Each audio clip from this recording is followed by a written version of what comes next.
Hi everyone, आज का video आपकी प्रिपरेशन को जीरो से आईआईटी तक पहुंचाने वाला है। इसको पूरी ध्यान से सुनना। सबसे ज्यादा क्वेरीज, अभी मैं इतने सारे संवाद सेशंस ले रहा हूं हमारे इसराइलाइट्स के, सबसे ज्यादा क्वेरी आ रही है कि सर इंप्रूवमेंट कैसे करना है। आप चाहे ड्रॉप ईयर ले रहे हो, ले चुके हो, या फिर आप 12th के हो, दोनों के लिए ये बहुत ज्यादा इंपॉर्टेंट वीडियो है। भाई आप 12th के हो तो आपको ड्रॉप नहीं लेना पड़ेगा। इसी साल 2024 में विद 12th तुम आईआईटीएन बन जाओगे। 11th वाले भी देख सकते हो कि भाई 12th वाले क्या गलतियां करते हैं, या तुम 11th में क्या गलतियां करोगे, या ड्रॉप ईयर में जाने में लोग क्या गलतियां करते हैं।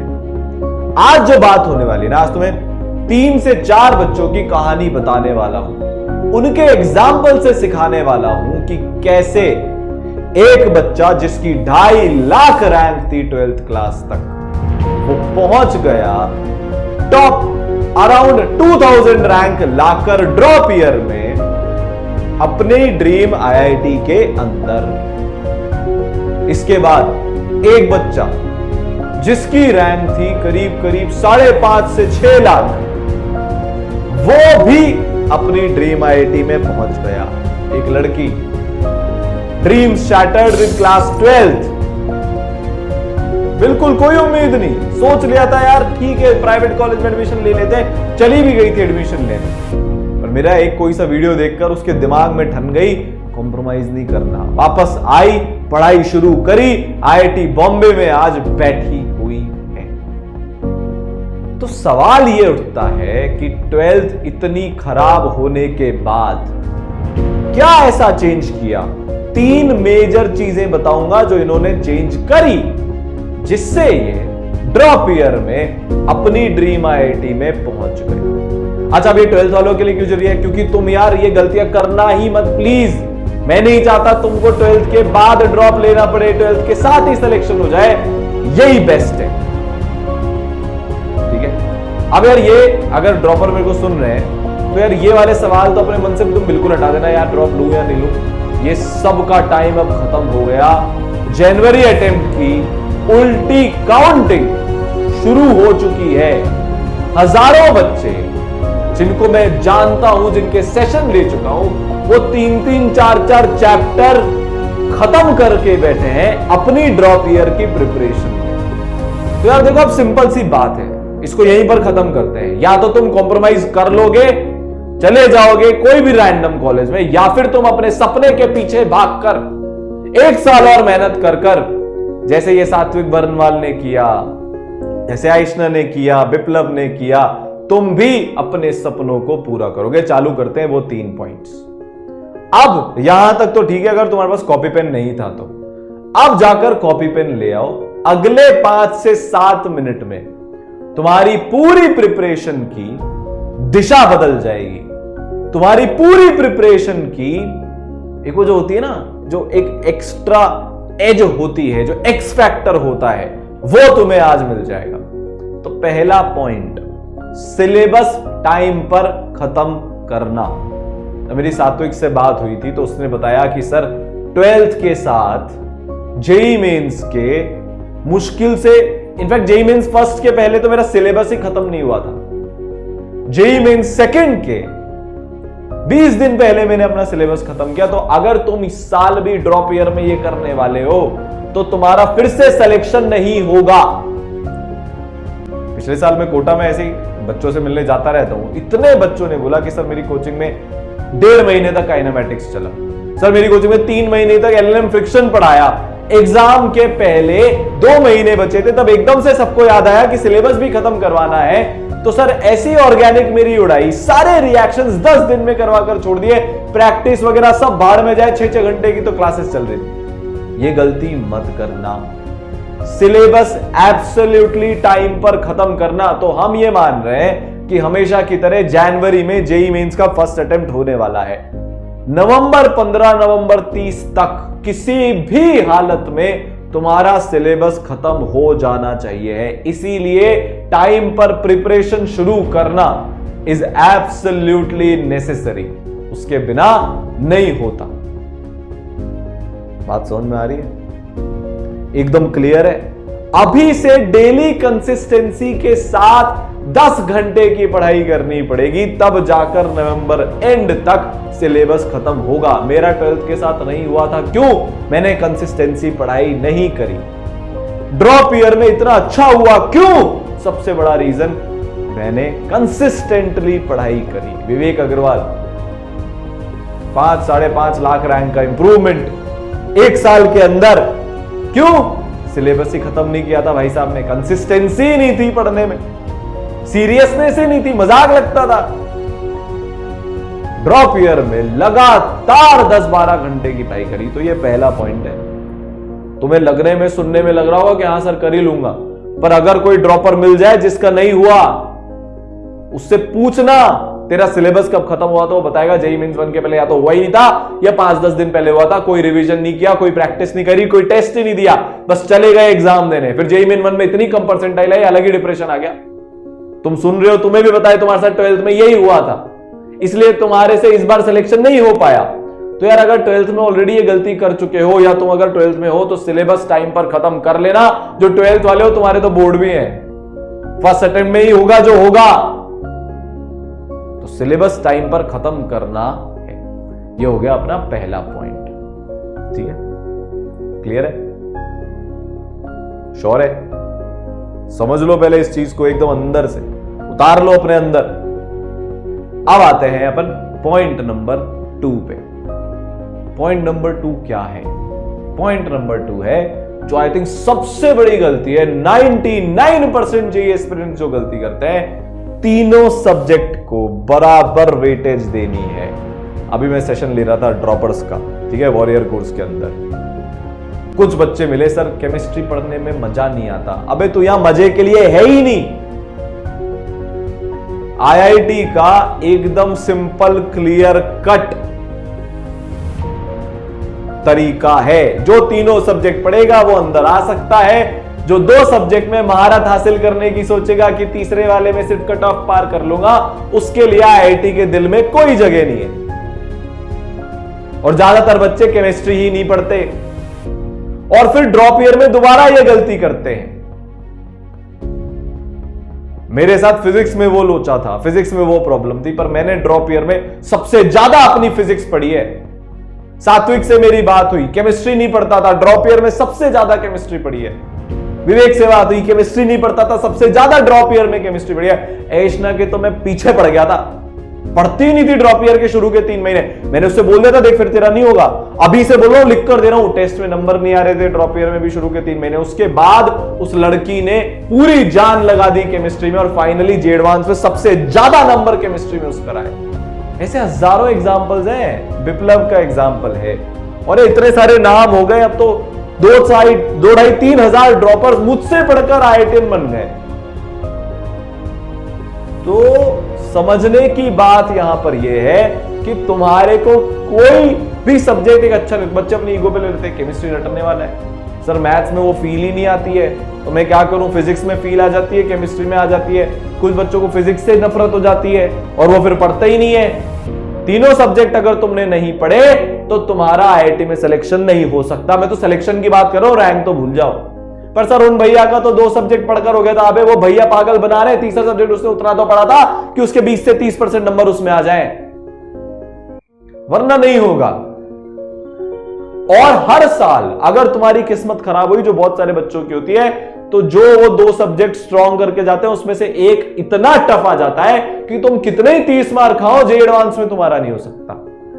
और जेईई मेंस में इतना कंपटीशन बढ़ गया है, हर साल बढ़ता जा रहा है कि 99 परसेंटाइल लाने के लिए 200 प्लस स्कोर मारना पड़ेगा, और तीनों सब्जेक्ट के बिना 200 प्लस आ ही नहीं सकता। बात समझ में आ रही है क्या? तो तीनों सब्जेक्ट हमको पढ़ने पड़ेंगे। अब आती है बात नंबर 3, और यह सबसे जरूरी बात है। अच्छा, इसके बाद मेरे को एक बोनस पॉइंट भी याद आया, वो आपको बताऊंगा 3+1 में। तीसरा पॉइंट, प्रोसेस फॉलो करना है। इसको यार लिख लेना, पत्थर की लकीर बना लेना, टैटू करवा लेना अपने, 1 साल बाद जो हटा सकते हो, दिन भर जो तुम्हें दिखे दीवार पे चिपका लेना। प्रोसेस फॉलो करना है। प्रोसेस क्या होता है?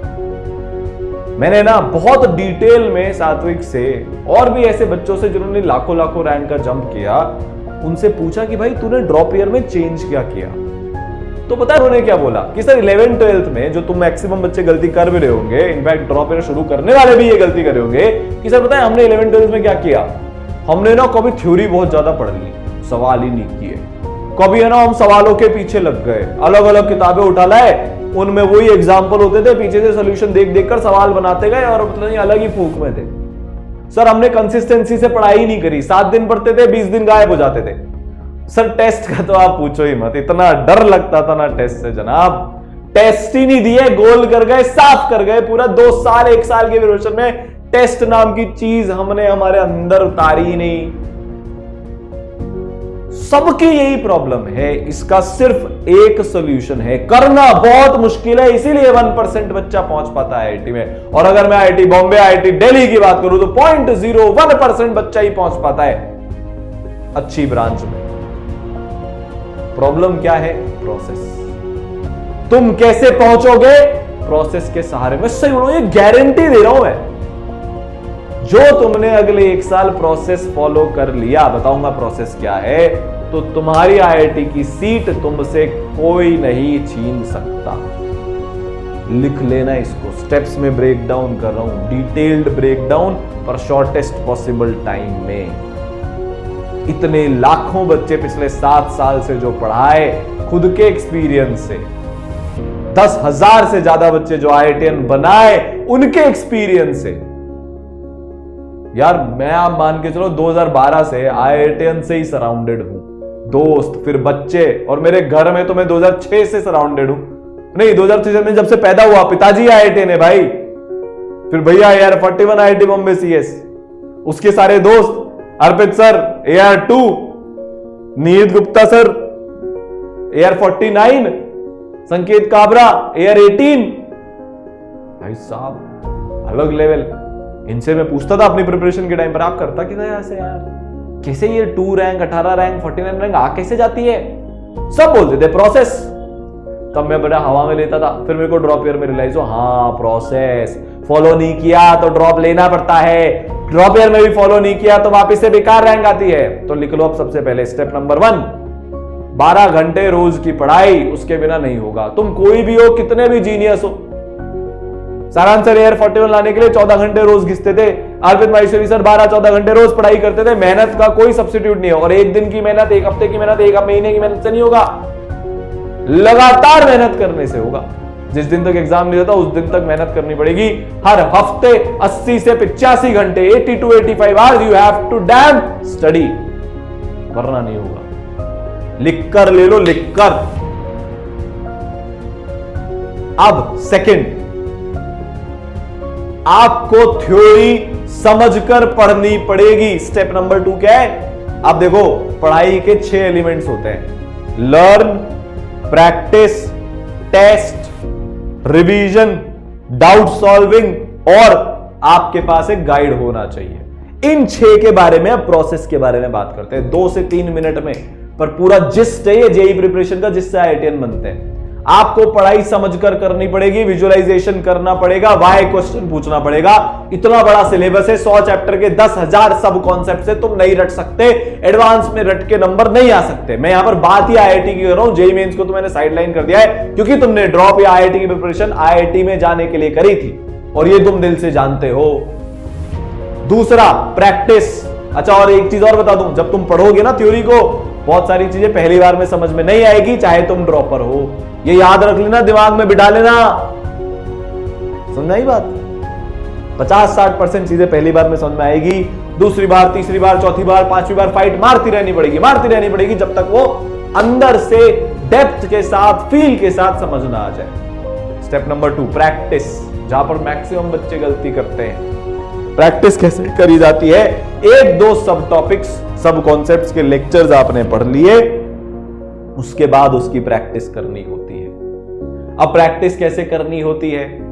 आप भाई साहब 15-50 किताबें ले आए, उससे नहीं होगा। लिमिटेड सवाल को ज्यादा टाइम देकर करना होता है। कैसे अटेम्प्ट करते हैं? एक बार मैंने कोई क्वेश्चन उठाया, उसको मैंने एक बार में आधा घंटा दे दिया, अगर मेरे से नहीं हुआ तो वो मैंने उसको छोड़ दिया, अगले दिन फिर से 15-20 मिनट दिए। 90% सवाल आपके ऐसे हो जाएंगे, या 60% तो हो ही जाएंगे। और फिर जो नहीं हुआ उसके बाद में डाउट पूछने जाता हूं। बच्चे क्या करते हैं, सवाल देगा, अबे हाँ अच्छा ऐसा, पीछे से सोल्यूशन या आंसर देख लिया, बात ही खत्म। तुम्हें तो आता ही नहीं है वो, ना वो तुम्हें दुनिया में कभी आएगा। टेस्ट में तो सोल्यूशन नहीं मिलेंगे, एडवांस के एग्जाम में तो सोल्यूशन नहीं मिलेंगे ना भाई। फिर बिना सोल्यूशन देखे पीछे से सवाल करने होते हैं। इसका डिटेल में अलग सोल्यूशन, अलग से वीडियो बनाऊंगा एकदम, how to solve questions for JEE. पर अभी के लिए इतना समझ लो कि बच्चे क्या करते हैं, पूरा पूरा चैप्टर पहले थ्योरी पढ़ लेंगे फिर सवाल करेंगे। नहीं, पूरा चैप्टर पढ़ने के बाद पीवाईक्यूज करेंगे। पर जो तुम्हारे मॉड्यूल्स है, जो तुम्हारी शीट है, उसको तो तुम एक दो सब टॉपिक के बाद सवाल करते चलोगे। थ्योरी इज लाइक सीमेंट, पर सिर्फ सीमेंट लगाकर छोड़ दोगे मकान नीचे आ जाएगा। जब प्रैक्टिस करते हैं तो वो पानी डालते हैं हम सीमेंट पर, जिससे उसके अंदर के बॉन्ड्स बनते हैं। इसको भी केमिस्ट्री से समझा रहा हूं। तो तरी लगानी पड़ती है, पानी डालना पड़ता है सीमेंट पर, तब जाकर मजबूती आती है, तब जाकर घर बनता है। तो प्रैक्टिस करनी पड़ेगी। हजारों किताबें करने से नहीं होगा, किताबों को मत छूना, अच्छे मॉड्यूल्स ढूंढो, सिर्फ उससे तुम्हारा काम होगा। क्लियर है? फिर हर चैप्टर खत्म होने के बाद तुमने पीवाईक्यूज कर लिया तो प्रैक्टिस का पार्ट हो गया। हर चैप्टर खत्म होने के बाद तुम्हें उसका टॉपिक वाइज टेस्ट देना पड़ेगा। तीसरे पे आ गए अपन टेस्ट पे, जो सबसे इंपॉर्टेंट है, सबसे ज्यादा इग्नोर्ड है, बच्चे सबसे ज्यादा डरते हैं। शुरुआत में जब प्रिपरेशन होती है, अभी तो नई ताजी प्रिपरेशन शुरू करिए, शुरुआत में नंबर मैटर नहीं करते, टेस्ट देने की हैबिट मैटर करती है। टेस्ट में हम एक्सपेरिमेंटेशन कर रहे हैं कि नहीं कर रहे हैं मैटर करता है। क्लियर हुआ? तो टेस्ट देने, चैप्टर खत्म होने के बाद टॉपिक वाइज टेस्ट देना है। मतलब यार विवेक ने, आइशना ने, विप्लव ने, आयुष अग्रवाल ने, अभी आकर्ष ने जिसकी 102 रैंक आई, आकर्ष प्रसाद जिसकी 257 रैंक आई थी, इस बार 130 रैंक का एक बच्चा है। इन सब ने सारे टॉपिक वाइज टेस्ट दिए, और जिनका नहीं होता वो 2-4 टॉपिक वाइज टेस्ट देके रुक जाते हैं। क्लियर कट डिफरेंस है रैंकर्स में और जिनकी रैंक नहीं है। दिमाग का डिफरेंस है ही नहीं, प्रोसेस का डिफरेंस है। तो टॉपिक वाइज टेस्ट देने हैं, चाहे जेईई मेंस के हो चाहे जेईई एडवांस के हो। चौथा, रिवीजन। हर हफ्ते रिवीजन होना चाहिए। रिवीजन कैसे करते हैं? मैंने आज क्लास करी, लेक्चर करे, लाइव से पढ़ रहे हो, रिकॉर्डेड से पढ़ रहे हो, जैसे भी, इस सरल में तो दोनों होते हैं। लेक्चर करने के बाद मैं नोट्स आज के आज रिवाइज करूंगा, फिर संडे को अलग से टाइम निकालकर हफ्ता भर जो पढ़ा है उसको रिवाइज करूंगा। फिर अच्छा टेस्ट पे मैं वापस आता हूं। महीने भर के कंबाइंड टेस्ट भी देने होते हैं, सिर्फ चैप्टर वाइज टेस्ट से काम नहीं चलेगा। तो जब मैं महीने भर के चैप्टर वाइज टेस्ट, महीने भर के कंबाइंड टेस्ट जब मैं दे रहा हूं, उससे पहले मैं रिवीजन करूंगा। तो यार हर महीने 3 बार रिवीजन हो जाएगा। टॉपिक पढ़ने के जस्ट बाद नोट्स में मैं मार्किंग कर रहा हूं। फिर उसके बाद कब होगा? फिर उसके बाद होगा, बताओ, टॉपिक वाइज टेस्ट देने से पहले, फिर महीने भर में जो पढ़ा है वो टेस्ट देने से पहले। फिर ये हो गया चौथा। पांचवा, डाउट सॉल्विंग। डाउट सॉल्विंग कैसे करते हैं साहब? इसका आंसर मैं दे चुका हूं वैसे ऑलरेडी। बच्चे क्या करते हैं? हाँ सर नहीं आया, गूगल सर्च कर लिया, पूछ लिया। अबे 2 मिनट दिमाग लगाया नहीं, उससे पहले जाकर डाउट पूछ लेते हो। नहीं होगा आईआईटी में, भूल जाना। आधा पौन घंटा बिना सवाल पे फाइट मारे, डाउट नहीं पूछना है, उसके बाद डाउट पूछना है। फाइनली छठा, एक अच्छा मेंटर अपनी प्रिपरेशन में ढूंढ लो। सात्विक के पास कोई मेंटर नहीं था, उसके पास ईसरल के मेंटर्स आ गए। ऐश्वर्य के पास कोई मेंटर नहीं था, ईसरल के मेंटर आ गए। इन सारे बच्चों के वीडियोस जो इन्होंने बनाए हैं आफ्टर सिलेक्शन की मेरी जिंदगी में क्या चेंज हुआ, सबसे बड़ा क्रेडिट अंशुमन वगैरह अपने मेंटर्स को देते हैं। तुम भी एक ढंग का मेंटर अपने लिए ढूंढ लो, जो साल भर तुम्हें गलतियां करने से बचाए, साल भर तुम्हें मोटिवेटेड, पुश्ड रखे, ताकि एक भी दिन वेस्ट ना हो। बात समझ में आ गई? 3 पॉइंट पे आज हमने बात करी है। पहला क्या था? बोलो, पहला क्या था? दिमाग में दोहराओ तभी होगा, ठीक है? पहला था सिलेबस टाइम पे खत्म करना है। दूसरा क्या था? तीनों सब्जेक्ट को बराबर टाइम देना है। और तीसरा था प्रोसेस फॉलो करना है, जिसमें 6 पार्ट्स आते हैं: learn, practice, test, revise, doubt solving, mentorship. Clear है? अगर ये तीनों पॉइंट फॉलो हो गए ना साल भर तक, तो इस बार 7 लाख से 2000 रैंक, 1500 रैंक, 1000 के अंदर रैंक वाली स्टोरी तुम्हारी होगी। 2 लाख से 200 रैंक लाने की स्टोरी तुम्हारी होगी। वरना जो 12th के साथ हुआ है वही होगा। 12th के बच्चे हो तो जैसे मैंने इन बच्चों को बताया, जिनका नहीं हुआ, तुम्हारा नहीं हो रहा होगा, तो इसको ध्यान से सुनकर इंप्लीमेंट कर लेना, ठीक है। IIT जीनियस का गेम नहीं है, जो मैंने पॉइंट्स बताए उसका गेम है। यार तुम होगे यार, कोई नहीं रोक सकता, बस मेहनत और ये ढंग से चीजों को फॉलो करना, हो जाएगा।